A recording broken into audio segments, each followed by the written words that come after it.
वैद्युत आवेश तथा क्षेत्र।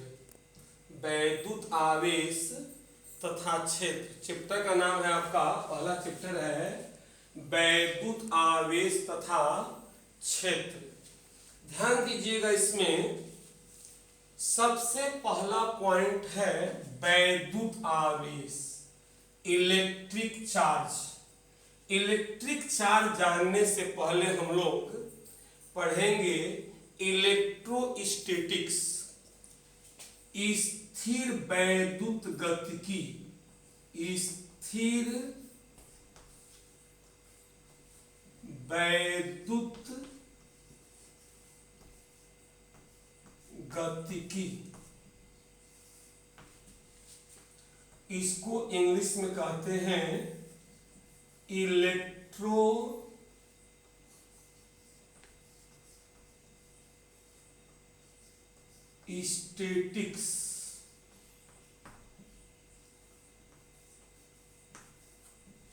देखिए, हम इलेक्ट्रोस्टैटिक्स को विच्छेद कर दे रहे हैं। Electrostatics,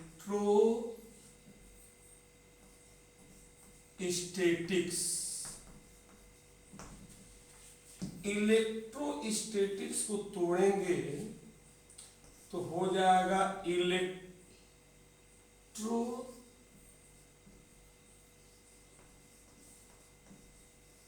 plus statics.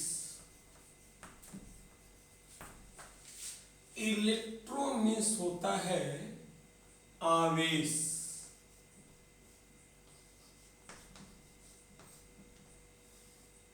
और इसका अर्थ होता है स्थिर।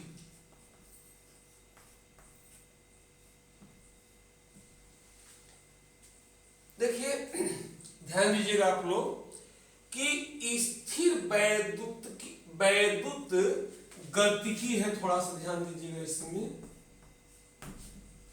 स्थिर वैद्युत गतिकी हम लोग का फर्स्ट टॉपिक होगा, स्थिर वैद्युत गतिकी। तो स्थिर वैद्युत गतिकी को इंग्लिश में इलेक्ट्रोस्टैटिक्स कहते हैं। इलेक्ट्रोस्टैटिक्स को दो पार्ट में तोड़ सकते हैं, electro plus statics. Electro means हो गया आवेश और स्टैटिक्स मीन्स हो गया स्थिर।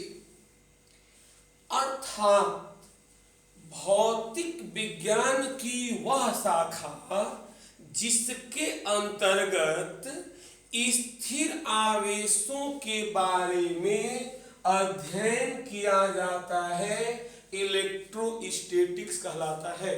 क्या बोलेंगे परिभाषा में कि भौतिक विज्ञान की वह शाखा, भौतिक विज्ञान की वह शाखा जिसके अंतर्गत स्थिर आवेशों के बारे में अध्ययन किया जाता है, इलेक्ट्रोस्टैटिक्स यानी वैद्युत गतिकी कहलाता है।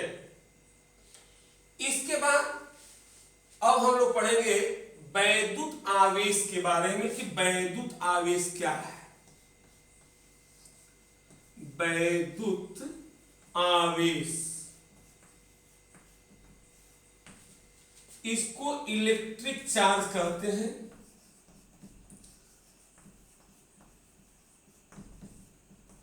इलेक्ट्रिक चार्ज, वैद्युत आवेश।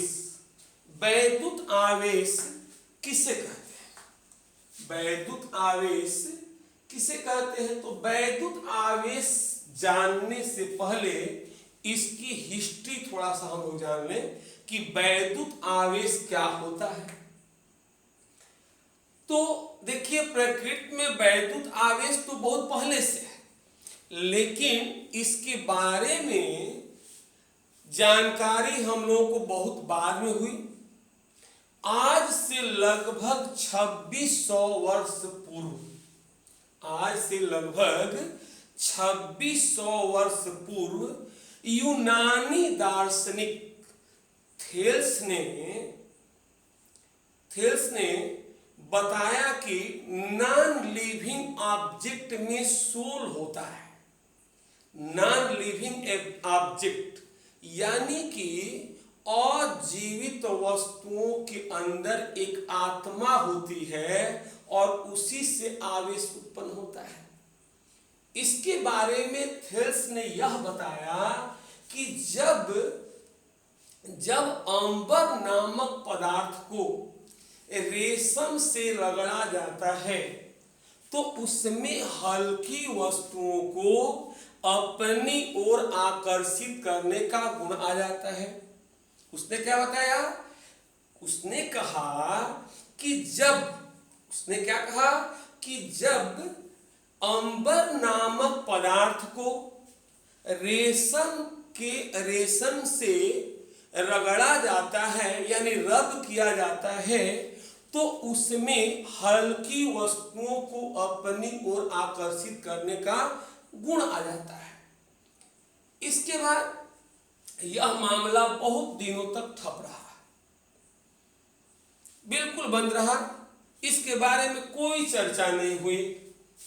इसके बाद सन 1600 ईस्वी में इंग्लैंड का एक वैज्ञानिक रानी एलिजाबेथ का एक डॉक्टर थे गिलवर्ट। एक डॉक्टर कौन थे? गिलवर्ट। गिलवर्ट ने क्या कहा कि जो थेल्स जी कह रहे थे कि अंबर को रेशम से रगड़ा जाएगा तो हल्की वस्तुओं को अपनी ओर आकर्षित करने का गुण आता है, लेकिन ऐसा नहीं है, केवल अंबर की ही बात नहीं है। यदि कांच से भी हम रगड़ दे रेशम को तब भी उसमें यह गुण आ जाएगा। उसने कहा शीशे से रगड़ दे, ये और भी वस्तुओं का नाम रखा उसने, एगोनाइट की छड़ से रगड़ दिया जाए, लाख से रगड़ दिया जाए, और भी पदार्थों से रगड़ दिया जाए तो उसमें हल्की वस्तुओं को अपनी ओर आकर्षित करने का गुण आ जाता है। इसके बाद सन 1750 ईस्वी में बेंजामिन फ्रैंकलिन आया और उसने आवेश का वर्गीकरण बताया। उसने आवेश का वर्गीकरण बताया कि आवेश को दो भागों में बांटा जा सकता है। एक को धनावेश बताया और दूसरे को ऋणावेश बताया। अब आप लोग बहुत लोग सोच रहे होंगे कि अंबर क्या है। तो जिस प्रकार से आप एबोनाइट की छड़ देखते हैं, एबोनाइट की छड़ कहाँ देखे हैं आप लोग? तो मैं बता दे रहा हूं, जैसे कुकर वगैरह देख रहे होंगे, उसमें ब्लैक कलर का जो रहता है वो एबोनाइट होता है। तो इसी तरह से एक पदार्थ का नाम है अंबर। अंबर एक पदार्थ का नाम है और रेशम से तो परिचित है ही है आप लोग। तो अब हम लोग जानेंगे आवेश के बारे में। यह जो भी हम बताएं आप लोगों को केवल अभी हिस्ट्री बताएं। अब साथ साथ बोलना है, परिभाषा आप लोग देखते चलिएगा वीडियो और साथ साथ बोलते चलिएगा। आवेश किसे कहते हैं? तो आवेश की परिभाषा मैं तीन परिभाषा आपको बता रहा हूं। आवेश की परिभाषा जानिए कि आवेश किसे कहते हैं। तो आवेश की परिभाषा है कि जब दो वस्तुओं को आपस में रगड़ा जाता है, जब दो वस्तुओं को आपस में रगड़ा जाता है तो हल्की वस्तुओं को अपनी ओर आकर्षित करने का गुण आ जाता है और इस गुण को पदार्थ का वैद्युतमय कहते हैं और किसी पदार्थ के वैद्युतमय होने को वैद्युत आवेश कहते हैं। परिभाषा साथ साथ बोलते चलिए। क्या बोलेंगे कि जब दो वस्तुओं को आपस में रगड़ा जाता है, जब दो वस्तुओं को आपस में रगड़ा जाता है तो उसमें हल्की वस्तुओं को अपनी ओर आकर्षित करने का गुण आ जाता है। इस गुण को वैद्युत आवेश कहते, इस गुण को वैद्युतमय कहते हैं और किसी पदार्थ के वैद्युतमय होने को ही वैद्युत आवेश कहते हैं। दूसरा परिभाषा जानिए। दूसरा परिभाषा है कि वैद्युत आवेश किसी पदार्थ का वह गुण है। वैद्युत आवेश किसी पदार्थ का वह गुण है। कौन सा गुण है भाई? तो किसी वैद्युत चुंबकीय क्षेत्र में रखने पर उसे बल का आभास होता है, बल का अनुभव होता है, वैद्युत आवेश कहलाता है। क्या बोलेंगे परिभाषा में कि जब अरे वैद्युत आवेश किसी पदार्थ का वह गुण है। वैद्युत आवेश क्या है? तो वैद्युत आवेश किसी पदार्थ का वह गुण है जिसमें उस पदार्थ को वैद्युत चुंबकीय क्षेत्र में रखने पर उसे एक बल का अनुभव होता है, उसे वैद्युत आवेश कहते हैं। तीसरा परिभाषा जाने। तीसरा परिभाषा और आसान है। तीसरा परिभाषा है आपका कि जब दो वस्तुओं को आपस में रगड़ा जाता है तो उसमें इलेक्ट्रॉनों का स्थानांतरण होने लगता है, इससे वैद्युत आवेश कहते हैं। या आप परिभाषा कह सकते हैं कि इलेक्ट्रॉनों के स्थानांतरण को वैद्युत आवेश कहते हैं। इलेक्ट्रॉनों के स्थानांतरण को वैद्युत आवेश कहते हैं। क्या बोलेंगे परिभाषा में कि इलेक्ट्रॉनों के स्थानांतरण को वैद्युत आवेश कहते हैं। वैद्युत आवेश किसे कहेंगे? तो इलेक्ट्रॉनों के स्थानांतरण को वैद्युत आवेश कहते हैं। वैद्युत आवेश की परिभाषा है इलेक्ट्रॉनों के स्थानांतरण को वैद्युत आवेश कहते हैं। अब देखिए वैद्युत आवेश को दो प्रकार का होता है। वैद्युत आवेश कितने प्रकार का होगा? दो प्रकार का होगा। वैद्युत आवेश दो प्रकार का होता है। वैद्युत आवेश कितने प्रकार का होगा? दो प्रकार का होगा। एक को कहते हैं धनावेश और दूसरे को कहते हैं ऋणावेश। पहले को क्या कहते हैं? धनावेश और दूसरे को कहते हैं ऋणावेश। देखिए पहला है आपका धनावेश। आवेश जो है दो प्रकार का हो गया।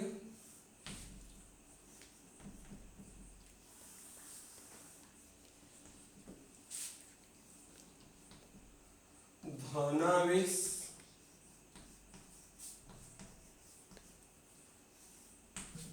और दूसरा है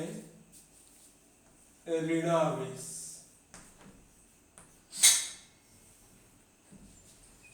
धनावेश है पहला पॉजिटिव चार्ज और दूसरा है निगेटिव चार्ज। देखिए परिभाषा एकदम आसान है। धनावेश किसे कहते हैं? तो धनावेश की परिभाषा है कि जब कांच की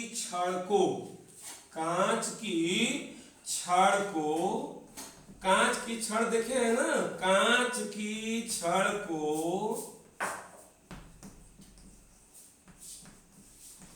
रेशम से रगड़ते हैं। जब कांच की छड़ को रेशम से रगड़ते हैं तो जो आवेश कांच की छड़ में उत्पन्न होता है उसे धनावेश कहते हैं।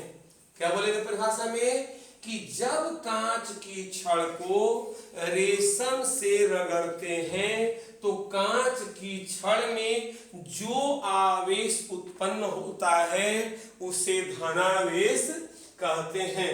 याद रहेगा, धनावेश की परिभाषा है कि जब कांच की छड़ को रेशम से रगड़ा जाता है तो कांच की छड़ में जो आवेश उत्पन्न होता है उसे धनावेश कहते हैं। परिभाषा को आप बोलते रहेंगे बीच में साथ साथ, ठीक ना, तभी याद होगा।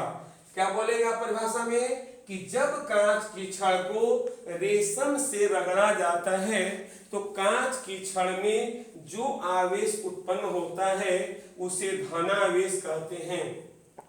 अब है ऋणावेश। तो ऋणावेश की परिभाषा है कि जब एबोनाइट की छड़ को बिल्ली की खाल से रगड़ा जाता है, जब एबोनाइट की छड़ को बिल्ली की खाल से रगड़ा जाता है, बिल्ली की खाल से रगड़ा जाता है, तो जो आवेश उत्पन्न होता है उसे ऋणावेश कहते हैं। क्या बोलेंगे कि जब एबोनाइट की छड़ को बिल्ली की खाल से रगड़ा जाता है तो एबोनाइट की छड़ में जो आवेश उत्पन्न होता है उसे ऋणावेश कहते हैं। ऋणावेश की परिभाषा आप लोग क्या बोलेंगे? साथ साथ परिभाषा बोलना है ना, ध्यान दीजिएगा। क्या बोलेंगे कि जब एबोनाइट की छड़ को बिल्ली की खाल से रगड़ा जाता है तो उसमें जो आवेश उत्पन्न होता है उसे ऋणावेश कहते हैं। अब हम लोगों का है आवेश के गुण। आवेश का गुण जानने से पहले हम लोग जानेंगे इसमें कि आवेश उत्पन्न करने की विधियां। आवेश उत्पन्न करने की विधियां।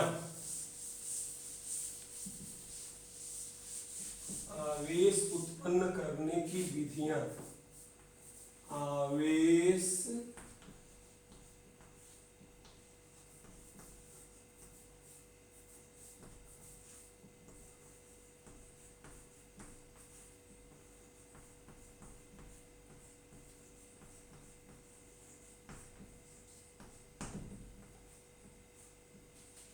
आवेश उत्पन्न करने की विधियां। देखिए, आवेश उत्पन्न करने की मुख्य रूप से 3 विधियां हैं। आवेश उत्पन्न करने की मुख्य रूप से 3 विधियां हैं। पहली विधि आपका है घर्षण द्वारा। पहला है क्या? घर्षण द्वारा। देखिए, घर्षण द्वारा कैसे आवेश उत्पन्न किया जाता है? तो जब दो वस्तुओं को आपस में रगड़ा जाता है, नहीं गलत हो गया थोड़ा सा, कि जब किसी आवेशित वस्तु को अनावेशित वस्तु के साथ रगड़ते हैं तो अनावेशित वस्तु पर भी आवेश आ जाता है और दोनों पर आवेश बराबर तथा विपरीत प्रकृति का आवेश होता है। यानी कि पहले पर यदि +2 कूलाम का चार्ज होगा तो दूसरे पर -2 कूलाम का चार्ज होगा। क्या बोले कि जब किसी आवेशित वस्तु से अनावेशित वस्तु को रगड़ा जाता है तो अनावेशित वस्तु भी आवेशित हो जाती है और प्रत्येक वस्तु पर आवेश परिमाण में समान और प्रकृति में विपरीत होता है। इसका मतलब ये हुआ कि एक पर +2 कूलाम का आवेश है तो दूसरे पर -2 कूलाम का आवेश होगा। दूसरा है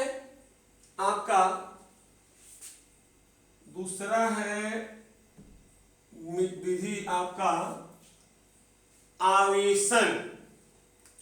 आवेशन में है, मैं बोल रहा हूं थोड़ा सा, प्रेरण द्वारा आवेशन। दूसरा मेथड हम लोग का है प्रेरण द्वारा आवेशन। प्रेरण द्वारा आवेशन क्या होता है उसको जानिए। तो प्रेरण द्वारा आवेशन होता है कि जब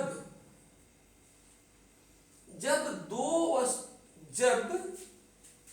हम किसी आवेशित वस्तु को अनावेशित वस्तु के पास ले जाते हैं, संपर्क नहीं कराएंगे, पास ले जाते हैं, तो उसके सामने वाले पृष्ठ पर विपरीत प्रकृति का आवेश उत्पन्न होता है और उसके दूर वाले पृष्ठ पर समान प्रकृति का आवेश होता है और साथ ही इन दोनों पर आवेश अलग अलग होता है।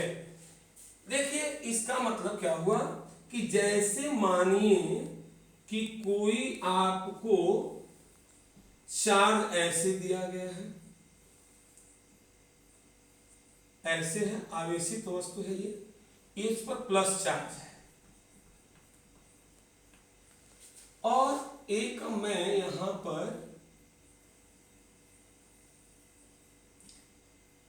ऐसे ले रहा हूं,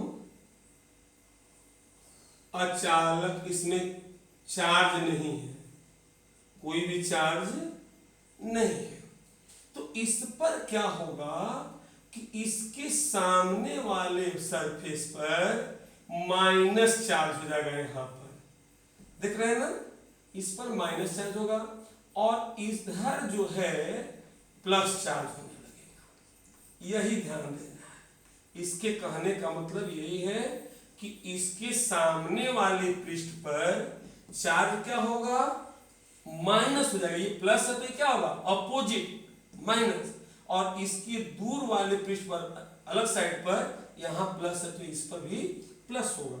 इस पर यह क्यू चार्ज है तो यह चार्ज आपका क्यू डैश होगा। तो हम लोग परिभाषा क्या बोलेंगे इसका कि प्रेरण द्वारा आवेशन कैसे होता है। प्रेरण द्वारा आवेशन, तो प्रेरण द्वारा आवेशन करने का तरीका यह है कि जब किसी आवेशित वस्तु को, जब किसी आवेशित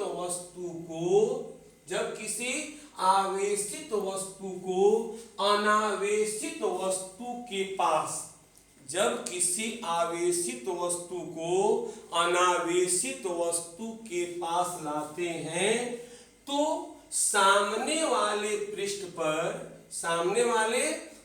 पर विपरीत प्रकार का आवेश, परंतु दूर वाले पृष्ठ पर समान प्रकार का आवेश उत्पन्न होता है।